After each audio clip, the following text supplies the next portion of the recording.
नमस्कार आप सभी को, स्वागत है आपका हमारे इस प्लेटफ़ॉर्म पर।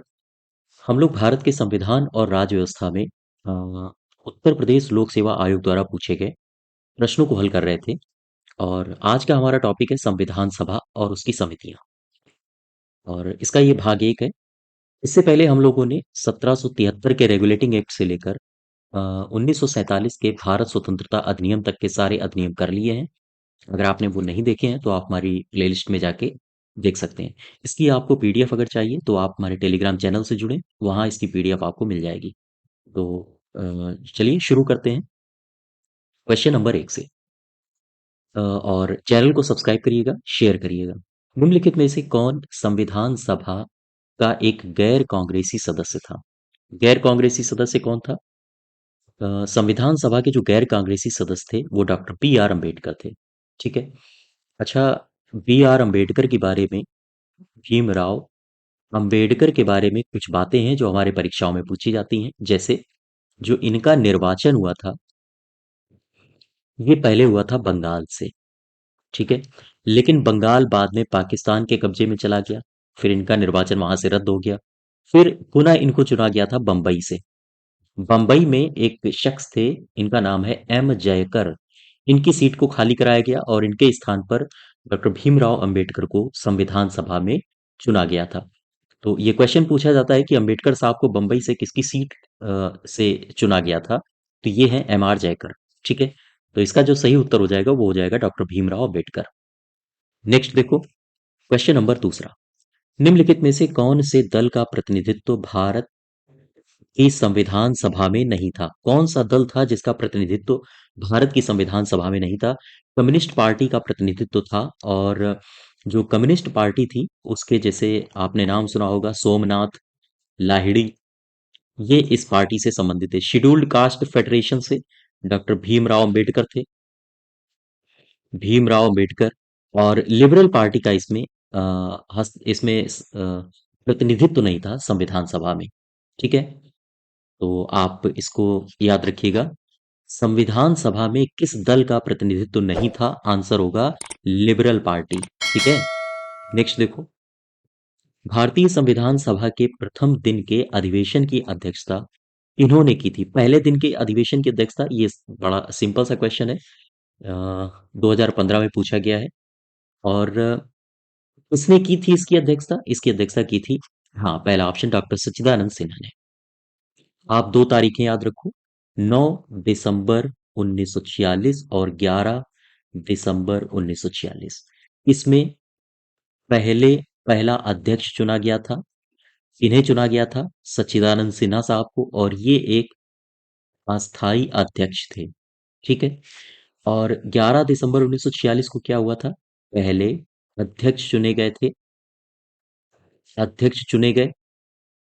और इसमें पहले अध्यक्ष और इन पहले अध्यक्ष में क्या अंतर है? ये थे अस्थाई अध्यक्ष, केवल 2 दिनों के लिए बनाया गया था, सम्मान के लिए, चूंकि ये सबसे बुजुर्ग व्यक्ति थे। और उन पहले अध्यक्ष में क्या अंतर है? ये थे स्थायी अध्यक्ष, स्थायी अध्यक्ष। ठीक है। और ये अस्थाई थे सच्चिदानंद सिन्हा, और स्थायी कौन था? ये थे डॉक्टर राजेंद्र प्रसाद। क्लियर बात? इनको चुना गया था स्थायी अध्यक्ष। और 11 दिसंबर के दिन दो उपाध्यक्ष भी चुने गए थे, इनके भी नाम पूछे जाते हैं। 11 दिसंबर को ही दो उपाध्यक्ष और चुने गए थे। कौन कौन थे? एक थे एच सी मुखर्जी और एक थे टी टी कृष्णामचारी। ये दोनों उपाध्यक्ष के आप नाम याद रखो, ये भी पूछ लिए जाते हैं। नेक्स्ट देखो, क्वेश्चन नंबर चौथा। संविधान सभा का पहला सत्र ये कब हुआ था? पहला सत्र आपको पता होगा, 9 दिसंबर 1946। याद रखिएगा, 9 दिसंबर 1946 को पहला सत्र आयोजित किया गया था। ठीक है। और संविधान सभा के सलाहकार बता सकते हो आप? संविधान सभा का सलाहकार कौन था? सलाहकार, ये हमें कमेंट बॉक्स में आप उत्तर दीजिए। नेक्स्ट देखो, क्वेश्चन नंबर 5। संविधान सभा की प्रांतीय संविधान समिति का अध्यक्ष कौन था? प्रांतीय संविधान समिति के बारे में पूछा गया है, तो प्रांतीय संविधान समिति के अध्यक्ष थे सरदार वल्लभ भाई पटेल। ठीक है। आ जाओ राजेंद्र प्रसाद में। राजेंद्र प्रसाद काहे काहे के अध्यक्ष थे? ये थे नियम समिति का अगर पूछा जाए, नियम समिति के अध्यक्ष कौन थे? राजेंद्र प्रसाद। या फिर आपसे बोला जाए प्रक्रिया नियम समिति, प्रक्रिया नियम समिति के भी अध्यक्ष कौन थे? राजेंद्र प्रसाद। ठीक है। तो अच्छा, राजेंद्र प्रसाद और क्या किसी के अध्यक्ष थे? हाँ, संचालन समिति के अध्यक्ष भी कौन थे? राजेंद्र प्रसाद। तो ये बातें आप याद रखो। अब आ जाओ पंडित नेहरू के पास। आपको पता होगा संघ शक्ति समिति का अध्यक्ष कौन था? पंडित जवाहरलाल नेहरू। संघ संविधान समिति का अध्यक्ष कौन था? पंडित जवाहरलाल नेहरू।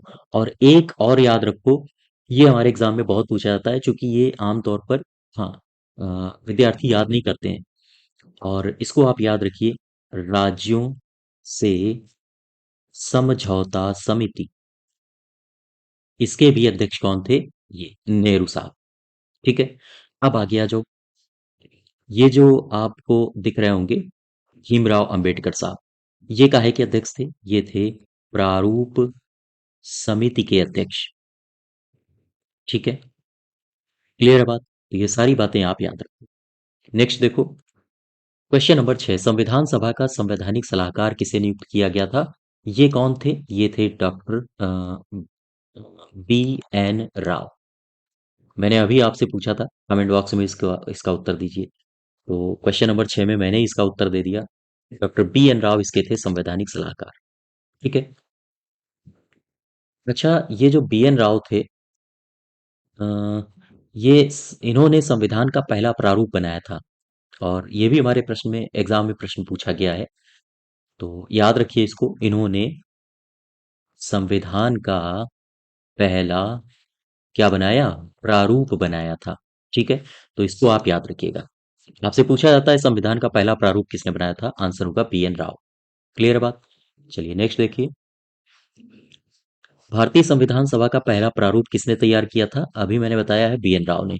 और देखो, ये क्वेश्चन पूछे गए हैं, सारे क्वेश्चंस ये 2009 में पूछा गया है यूपीपीसीएस में।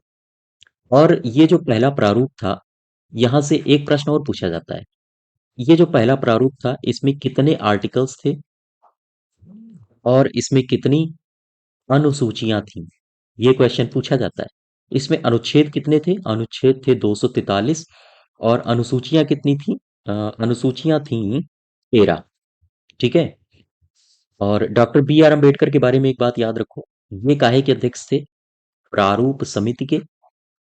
और प्रारूप समिति कब बनी थी? 29 अगस्त, 29 अगस्त 1947 को। ठीक है, 29 अगस्त 1947। ये कुछ डेट्स हैं जो आपको बिल्कुल रटी होनी चाहिए। नेक्स्ट देखो, संविधान पांडुलेखन समिति, ये जो पांडुलेखन है, ये प्रारूप समिति को ही पांडुलेखन समिति भी कहा जाता है। याद रखिएगा इसको, फिर से समझो, प्रारूप समिति को ही पांडुलेखन समिति भी कहा जाता है। अब आ जाओ प्रारूप समिति में या पांडुलेखन समिति में। इसकी, ये जो प्रारूप समिति है, इसकी स्थापना कब हुई थी? इसकी स्थापना हुई थी 29 अगस्त 1947, 1947 को। ठीक है। अच्छा, यहां से पूछा जाता है कि ये जो पांडुलेखन या प्रारूप समिति में है, इसमें टोटल कितने सदस्य थे? टोटल थे 7 सदस्य। ठीक है, टोटल 7 सदस्य थे, जिसमें से जवाहरलाल नेहरू इसके सदस्य नहीं थे। आपसे यही पूछा गया है, कौन सदस्य नहीं था?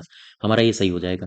इसके सदस्य कौन कौन थे? अल्लादी कृष्ण स्वामी अय्यर थे, कन्हैयालाल मणिकलाल मुंशी थे, सैयद मोहम्मद सादुल्ला थे। ये 3 हो गए। अब 4 और हैं। कौन कौन 4 हैं?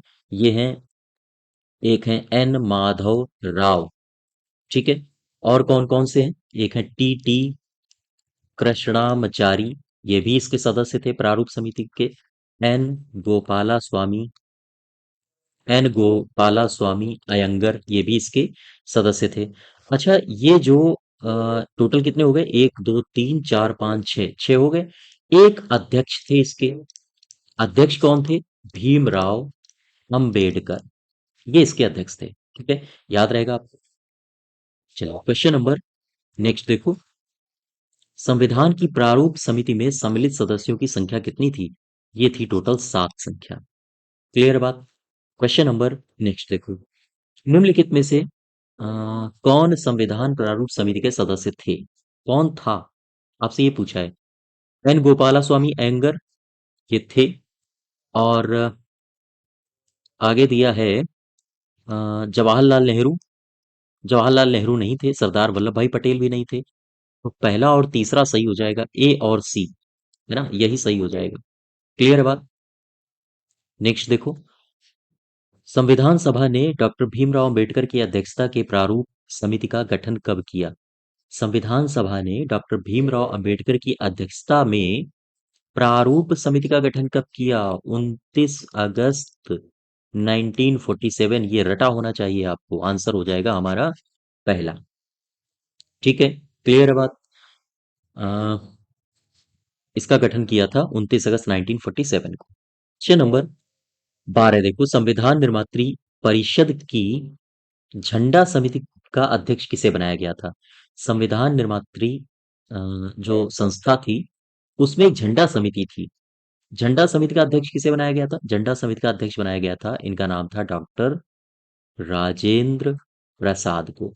ठीक है, डॉक्टर राजेंद्र प्रसाद को बनाया गया था। और इस झंडा समिति में सदस्य भी थे कुछ। तो ये सदस्य हमसे पूछे जाते हैं, कौन कौन थे इस झंडा समिति में? थे मौलाना अबुल कलाम आजाद। ठीक है, मौलाना आजाद। इसके सदस्य थे सरोजिनी नायडू।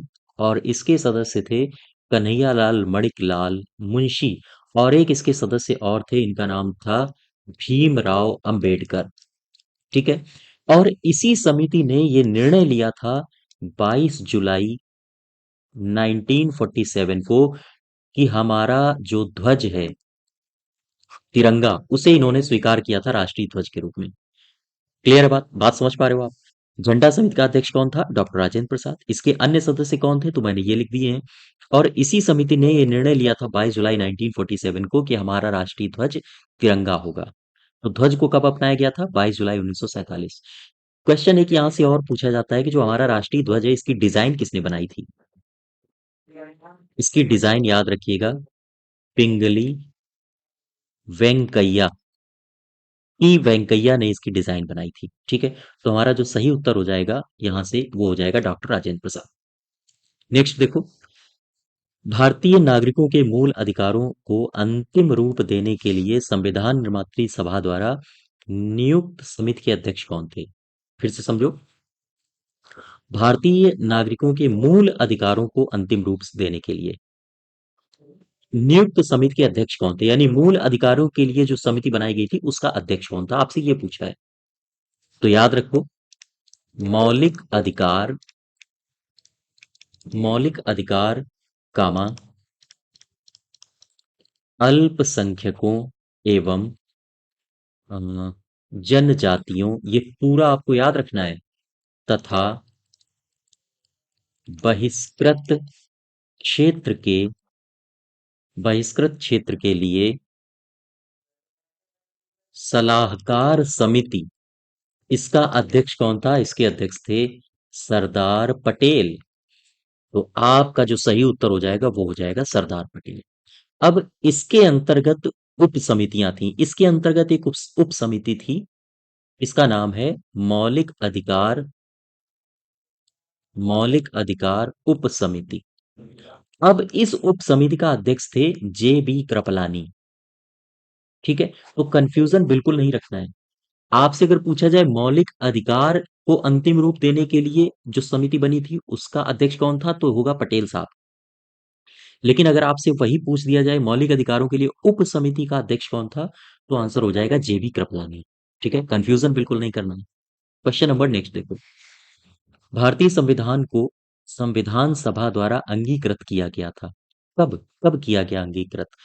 आपने पढ़ा होगा, अगर आपने प्रस्तावना पढ़ी होगी तो उसमें लिखा था, आज दिनांक,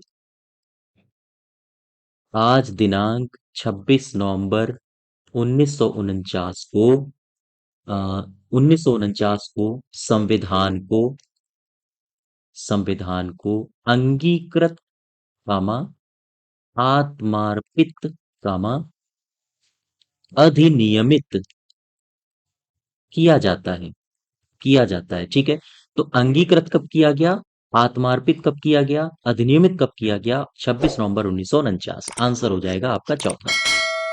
क्लियर है बात? क्वेश्चन नंबर नेक्स्ट देखो। भारत के संविधान के निर्माण में संविधान सभा को कितना समय लगा था बनने में? 2 वर्ष 11 माह 18 दिन। याद रखिएगा, इसको बिल्कुल कंठस्थ कर लो। ठीक है, नेक्स्ट देखो। भारत की संविधान सभा का परामर्शदाता कौन था? परामर्शदाता आपसे पूछा है, परामर्शदाता कौन था? मार्गदर्शी। परामर्श जो दाता थे वो थे श्री बी एन राव। ठीक है। अच्छा, ये जो बी एन राव थे, इनकी क्या बता सकते हो नियुक्ति कब हुई थी संविधान सभा में? याद रखिएगा, इनकी नियुक्ति हुई थी 11 दिसंबर 1946। ये वो समय था जब पहले स्थायी अध्यक्ष बने थे। ठीक है। और इसी समय दो उपाध्यक्ष भी बने थे, मैंने अभी आपको बताया था कौन कौन थे। इनको बार बार रिवीजन करिए। एक थे एच सी मुखर्जी और दूसरे कौन थे? टीटी कृष्णामचारी। ठीक है। नेक्स्ट देखो, कॉन्स्टिट्यूएंट असेंबली के अध्यक्ष कौन थे? कॉन्स्टिट्यूएंट असेंबली यानी संविधान सभा के जो अध्यक्ष थे वो थे, हाँ, राजेंद्र प्रसाद। इसके देखो यहाँ पर कुछ नहीं पूछा है तो आप राजेंद्र प्रसाद को लगाओगे।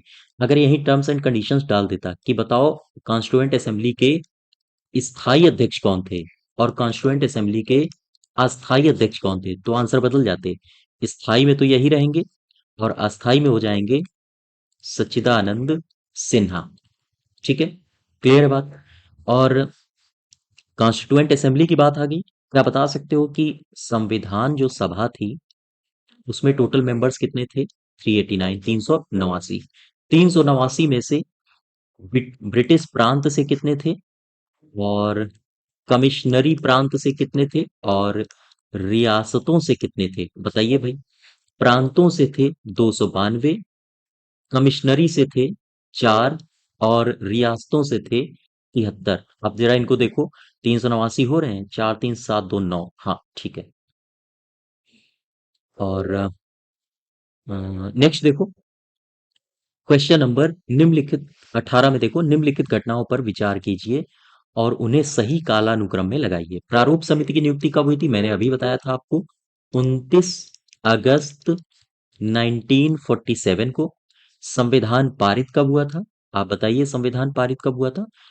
26 नवंबर 1949 को। संविधान लागू कब हुआ था? 26 जनवरी 1950 को। और संविधान सभा की पहली बैठक कब हुई थी? 9 दिसंबर 1946 को।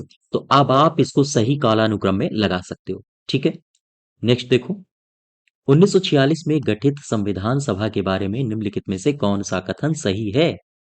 संविधान सभा का गठन हुआ था 1946 में, कौन सा कथन सही है? सभी सदस्य भारतीय राष्ट्रीय कांग्रेस और मुस्लिम लीग द्वारा संयुक्त रूप से मनोनीत किए गए थे, कतई नहीं है, बिल्कुल गलत है। सभी सदस्य ब्रिटिश सरकार द्वारा मनोनीत हुए थे, बिल्कुल गलत है। अधिकतर सदस्य प्रांतीय विधान सभाओं द्वारा निर्वाचित किए गए थे, यही सही है। ठीक है, क्लियर है बात? अधिकतम जो सदस्य थे वो निर्वाचित किए गए थे। ठीक है, प्रांतीय विधानसभाओं द्वारा। तो आपने पढ़ा होगा संविधान सभा के बारे में। ये जो 292 सदस्य थे और 4 सदस्य थे कमिश्नरी प्रांत से, इनको अप्रत्यक्ष रूप से, अप्रत्यक्ष बोले तो एकल संक्रमणी मत पद्धति से इनको चुना गया था। और जो मेंबर्स थे इसके रियासतों के उन मेंबर्स का क्या हुआ था? इन मेंबर्स का हुआ था मनोनयन। ठीक है, तो आपसे यही पूछा है कि अधिकतर अधिकतर जो सदस्य थे वो, हाँ, विधानसभाओं द्वारा निर्वाचित हुए थे। ठीक है, नेक्स्ट देखो। अच्छा, इसमें चौथा ऑप्शन कह रहा है सभी सदस्य जनता के द्वारा निर्वाचित हुए थे। मैंने कहा अप्रत्यक्ष चुनाव हुआ था, अप्रत्यक्ष में जनता वोट नहीं देती है, तो ये भी गलत हो जाएगा। नेक्स्ट देखो, भारत के संविधान का प्रारूप तैयार करने वाली संविधान सभा के सदस्यों को ऑप्शन दिया है। ब्रिटिश संसद द्वारा नामित किया गया था, ब्रिटिश संसद द्वारा नहीं नामित किया गया था, गवर्नर जनरल द्वारा भी नहीं नामित किया गया था, विभिन्न प्रांतों की विधानसभाओं द्वारा चुना गया था। यही सही होगा। ठीक है, विभिन्न प्रांतों की विधानसभाओं ने इनको चुना था और अप्रत्यक्ष रूप से एकल संक्रमणी मत पद्धति से चुना था। नेक्स्ट देखो, भारत की विधानसभा की भारत की सॉरी संविधान सभा की अंतिम बैठक ये कब हुई थी? अंतिम बैठक हुई थी 24 जनवरी 1950 को। ठीक है। 24 जनवरी 1950 को हुई थी। और उस समय अंतिम जब बैठक हुई थी, तो उस समय भारत का संविधान के बारे में चर्चा हुआ था, और उस समय भारत के संविधान में 395 अनुच्छेद थे, 8 अनुसूचियां थीं, और लगभग 22 भाग थे। आज तो काफी ज्यादा इनकी संख्या हो गई है। एक आप तारीख और याद रखो, 26 नवंबर 1949। ये क्या हुआ इस 26 नवंबर को? इस दिन संविधान अंगीकृत, आत्मार्पित और अधिनियमित किया गया था। और इस 26 नवंबर को मनाया जाता है संविधान दिवस। ठीक है। या हम कहें राष्ट्रीय कानून दिवस। ये भी आप याद रखो। क्लियर है बात? क्वेश्चन नंबर 22 देखो। भारत की संविधान सभा का गठन ये किया गया था, कब किया गया था? भारत की संविधान सभा का गठन कब किया गया था, ये तो आपको पता ही होगा, मैं पीछे कई बार बता चुका हूं। लेकिन संविधान सभा का गठन किस योजना के तहत हुआ था, वो आपसे पूछ रहा है। ट्रिप्स प्रस्तावों के अंतर्गत नहीं हुआ था, ये हुआ था कैबिनेट मिशन योजना के अंतर्गत। अच्छा, CMY कैबिनेट मिशन योजना है। कैबिनेट मिशन योजना कब आई थी, क्या बता सकते हो आप? कैबिनेट मिशन योजना आई थी 1946 को। कैबिनेट मिशन योजना दिल्ली कब आई, ये भी आपसे तारीख भी पूछी गई है, 24 मार्च 1946 को। इसमें 3 सदस्य थे, कौन कौन था? एक था लॉरेंस पैथिक लॉरेंस। एक था स्टैफर्ड क्रिप्स स्टैफर्ड क्रिप्स, और एक था AV अलेक्जेंडर। ठीक है। ये इसके 3 सदस्य थे। क्लियर है बात? और इन 3 में से आपसे पूछा गया है कि इन 3 में से नौसेना का मंत्री कौन था, तो ये नौसेना का मंत्री था। और इस कैबिनेट मिशन प्लान में अध्यक्ष कौन था, तो ये बंदा अध्यक्ष था पैथिक लॉरेंस। ठीक है, याद रखेंगे आप। हाँ। तो ये जो संविधान सभा का गठन हुआ था, ये कैबिनेट मिशन प्लान के तहत हुआ था। नेक्स्ट देखो। कैबिनेट मिशन योजना के अंतर्गत संविधान निर्मात्री परिषद में प्रत्येक प्रांत को आवंटित सदस्य संख्या निर्धारित करने के लिए एक प्रतिनिधि कितनी जनसंख्या के अनुपात में था? एक प्रतिनिधि, ये कितने लोगों का प्रतिनिधित्व कर रहा था उस समय? 10 लाख आबादी का प्रतिनिधित्व कर रहा था। यानी कि 10 लाख की आबादी में एक सीट का चुनाव होना था। ठीक है, आंसर हो जाएगा 10 लाख। याद रखिएगा इसको। और टोटल 296 सीटों के लिए चुनाव हुए थे। चुनाव कैसे हुए थे? अप्रत्यक्ष। अप्रत्यक्ष बोले तो विधान सभाओं की, या हम कहें अप्रत्यक्ष बोले तो विधान सभाओं के सदस्यों द्वारा वोटिंग किया गया था। विधान परिषद के सदस्यों द्वारा इसमें वोटिंग की गई थी। और जो स्थानीय संस्थाएं थीं, उन्होंने भी इसमें वोटिंग किया था। ठीक है। तो ये अप्रत्यक्ष मतदान हुए थे 296 सीटों के लिए। और कौन सी पद्धति अपनाई गई थी? राष्ट्रपति वाली, जो आज राष्ट्रपति के चुनाव में अपनाई जाती है, एकल संक्रमणीय मत पद्धति। ठीक है। नेक्स्ट देखो। कैबिनेट मिशन द्वारा प्रस्तावित अंतरिम सरकार में कुल कितने सदस्य थे? अंतरिम जो सरकार बनी थी उसमें पहले 12 सदस्य थे, फिर 3 कम हो गए, फिर 5 मुस्लिम लीग के सदस्य शामिल हुए, तो 9 + 5 ये हो गए थे 14 सदस्य। टोटल सदस्य हो गए 14। ये 5 कौन थे? ये थे मुस्लिम लीग के। और इन 3 की जगह खाली करा दी गई थी। नेक्स्ट देखो। कैबिनेट मिशन योजना 1946 में भारत के लिए प्रस्तावित किया, क्या किया? एकात्मक सरकार। कैबिनेट मिशन योजना ने क्या प्रस्तावित किया? एकात्मक सरकार तो थी ही नहीं, क्योंकि केंद्र भी थे, राज्य भी थे। शक्तिशाली केंद्र सहित संघात्मक, शक्तिशाली केंद्र नहीं था, क्योंकि आप देखो कैबिनेट मिशन योजना में जो रियासतें थीं, रियासतों को खुला छोड़ दिया गया था कि आप चाहो तो भारत के साथ शामिल हो, चाहो तो ना हो। तो केंद्र तो शक्तिशाली था ही नहीं, इससे सिद्ध होता है। कमजोर केंद्र सहित संघात्मक सरकार, यही सही होगा। जब रियासतों को आपने खुला छोड़ दिया है, तो फिर केंद्र कैसे शक्तिशाली हो गया? शक्तिशाली केंद्र तो तब होगा ना, जब रियासतों को भी आप डंडा मार के कहो कि नहीं, शामिल भारत में ही होना है। ठीक है। तो कैबिनेट मिशन योजना ये भारत के लिए एक कमजोर केंद्र सहित संघात्मक सरकार की अवधारणा इसने प्रस्तुत की थी। याद रखिएगा इसको।